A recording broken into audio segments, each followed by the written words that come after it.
Vous le savez, impopularité record pour Emmanuel Macron. 8 Français sur 10 jugent que c'est un très mauvais président. Nous vivons vraiment une époque formidable, une situation ubuesque. Le bilan du Poudré est effroyable. Il a perdu les dernières élections, il n'a plus de légitimité démocratique. Son entourage même le pousse à la démission. Et les Français le détestent un peu plus chaque jour.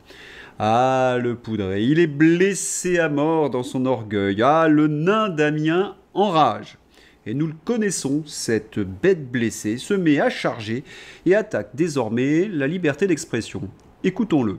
Ça n'avait pas totalement changé parce que les gens qui nous informent, par lesquels on s'informe, ne sont pas des médias libres et indépendants. Et la confusion est là. Et c'est pas parce qu'on va chercher l'information par ces réseaux, qu'ils soient TikTok, X, Instagram ou autres, qu'il n'y a pas un énorme problème à la clé, c'est que ces gens n'ont pas sélectionné l'information comme des médias, ils n'ont pas vérifié comme des journalistes, mais surtout, ils n'ont aucune responsabilité quant à cette information qu'ils me donnent et ils ne sont pas faits pour partager de l'information. Et notre bêtise...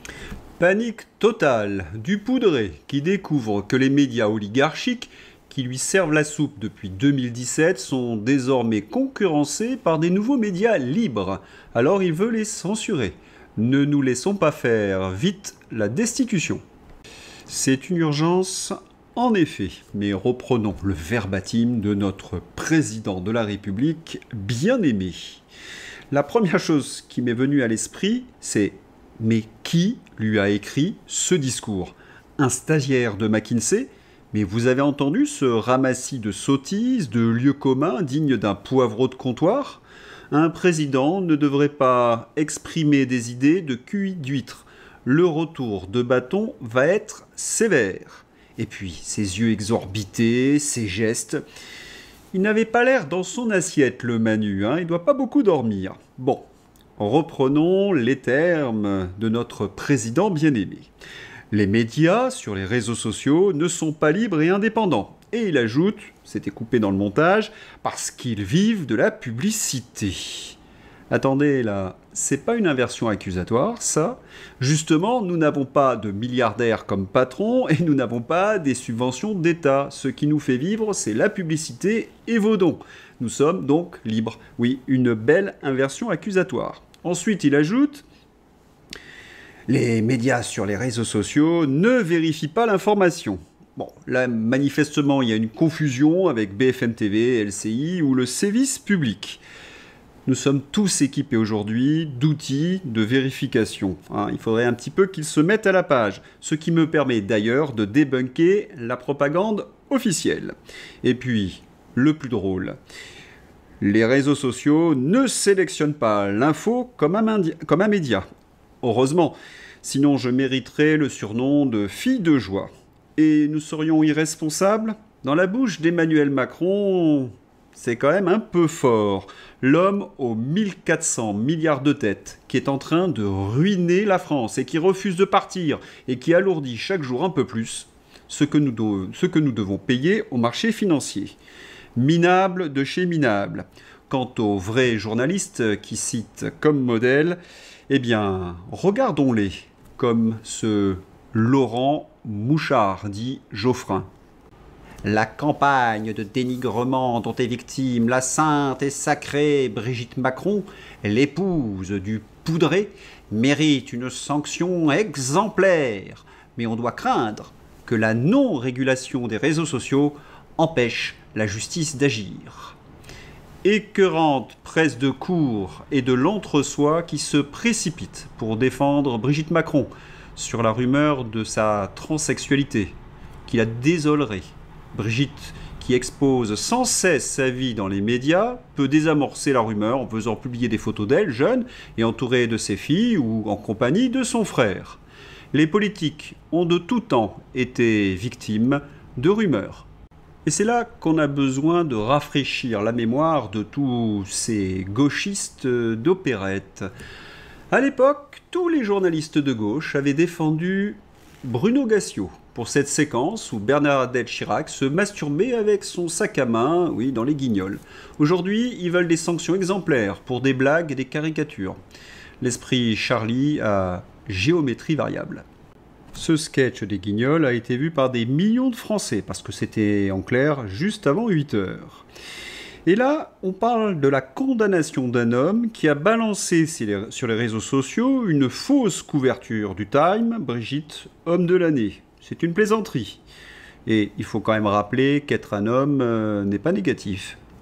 Mais revenons sur le tweet de Philippe. Les politiques ont de tout temps été victimes de rumeurs, surtout lorsqu'ils sont détestés, comme les Macron.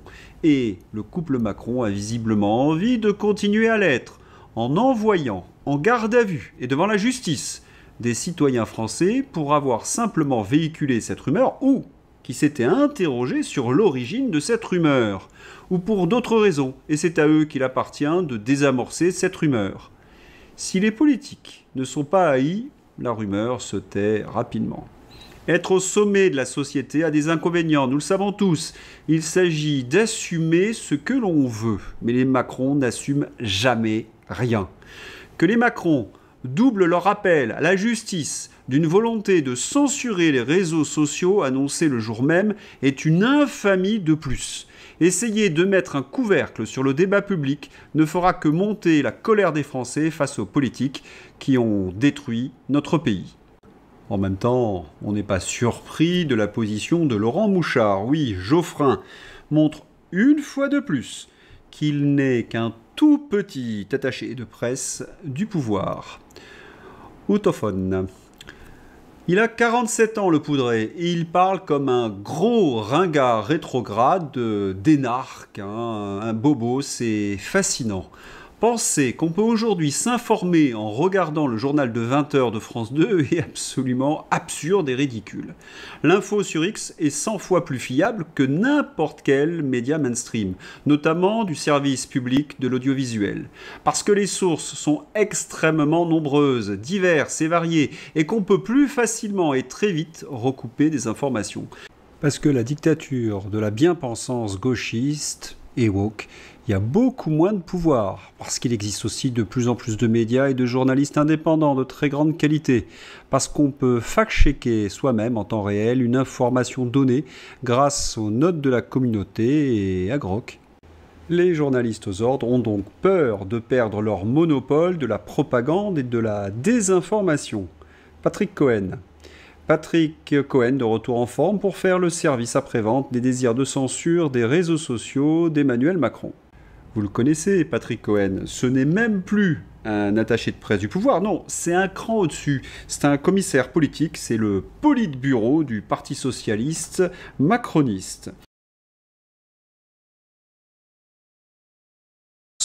Pour la première fois de son histoire, donc, le Rassemblement national réussit à faire voter l'un de ses textes dans l'hémicycle.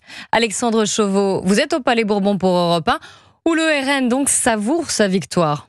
Oui, absolument, victoire obtenue de justesse, à une voix près donc, et sous les applaudissements des députés RN. Majorité 185 pour 185 contre 184. L'Assemblée nationale a adopté. Le texte a été voté grâce aux voix d'Horizon et des Républicains, et en l'absence de Gabriel Attal, Marine Le Pen qualifie la journée d'historique et ne cache pas sa satisfaction. Nous considérons qu'il n'y a plus rien aujourd'hui qui justifie le maintien de cette convention et très objectivement, je vois que la gauche est mauvaise perdante. Il faut qu'ils comprennent que la démocratie est ainsi faite que lorsqu'il y a une voix de plus pour voter un texte, eh bien ce texte passe. Alors précisons qu'il s'agit d'une résolution qui vise à dénoncer ces accords. Le vote n'a donc à ce stade qu'une portée symbolique et doit encore connaître plusieurs étapes pour arriver à son terme.